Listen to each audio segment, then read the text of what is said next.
From cutting hair to cutting up film, Kekaula Kaniho joined me last year to break down some of Boise State's biggest plays, and guess what? He is back once again for this season's first edition of Cut Up with Kekaula.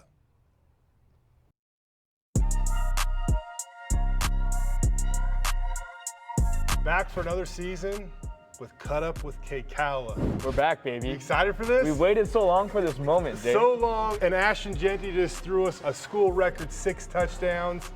And his second touchdown run, man, a thing of beauty.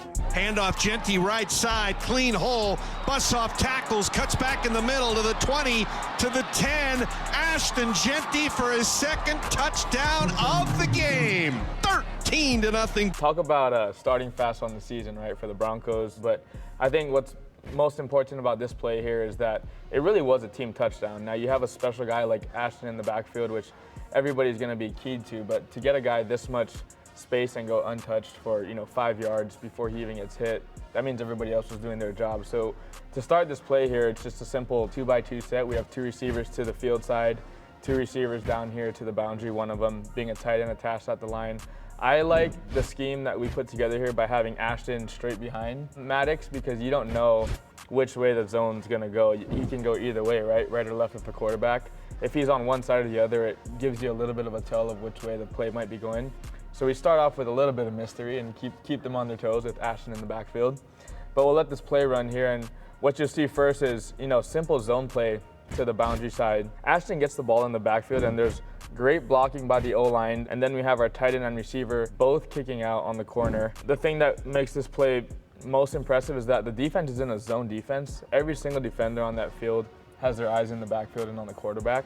So in theory, you should be able to get to the ball a little bit quicker as soon as you see it handed off and trigger.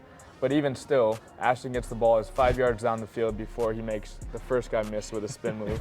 We see an O-lineman, 7 or 8 yards down the field in front of Ashton, still blocking, gets him space to bounce out back to the field side. And then we have 2 of our receivers who weren't in this play at all and really didn't need to do anything, but they're still here right next to the ball, blocking for Ashton. And then you'll see Latrell Caples here. He does such a good job blocking. He even blocks one of his own guys. That's what I was gonna say, he even takes out Chris Marshall. Creates the pile up, but then we got our running back pretty much going untouched into the end zone after making the first spin move and hit the dance to show it off.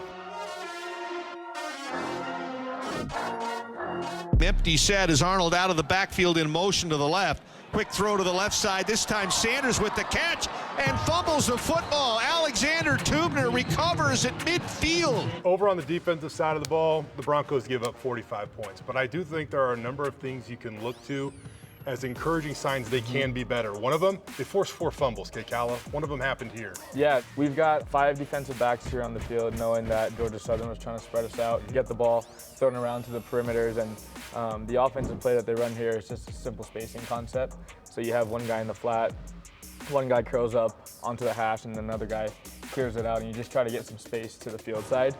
I think what we do a really good job of here is, one, everybody's looking at the right thing pre-snap. You see all of the DBs and the linebackers here. When this running back goes in motion, the only guys that move are the guys that are supposed to move, right? So we've seen it in cut-ups before where one motion will send the defense spiraling and everybody's trying to find where their new assignments are. In this play here, the running back motions, no big deal for us. Our 3 linebackers are gonna shift, play through the zones in that coverage.